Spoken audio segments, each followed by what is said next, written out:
In this lesson, we're going to discuss multiplication and division of multiples of 10. Here you see different examples of numbers that are multiples of 10. Multiples of 10 are numbers that have zeros behind them, such as 30, 70, 3,600, 32,000. These all have zeros at the end. And there's an easy trick when you go ahead and multiply them. Let's take our first example, 30 times 50. We know that 3 times 5 is equal to 15. Now the trick is count how many zeros are behind our numbers. There are 2 zeros, one behind the 3 and one behind the 5. Add those to the end of 15 and you end up with 1,500. 30 times 50 is equal to 1,500. Let's see how it works in our next example. 70 times 300. Let's take the 7 and the 3 out. 7 times 3 is equal to 21. And we have 3 zeros. This gives us 21,000.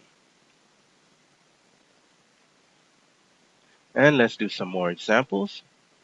220 times 70. We're going to do 22 times 7. And that's going to give us 154.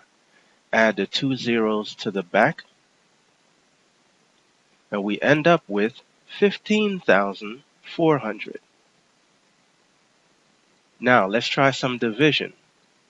When you do division, what you do is you remove the zeros before you do the actual division. So 80 has 1 zero, so I'm going to take out 1 zero from 3,200.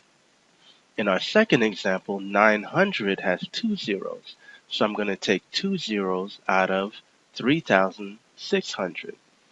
Let's see how this works. If I cross out 1 zero from each side, I end up with 320 divided by 8. Here, I take 2 zeros out from each side, and in the last one, I'll take 1 zero out from each side. Doing this will give us new division problems. 320 divided by 8, 36 divided by 9, and 3,200 divided by 4. Now, these still require a little bit of work. You still have to know how to do division, but it's a little easier than what we had before. Okay? So when we do our division, 320 divided by 8 is going to give us 40.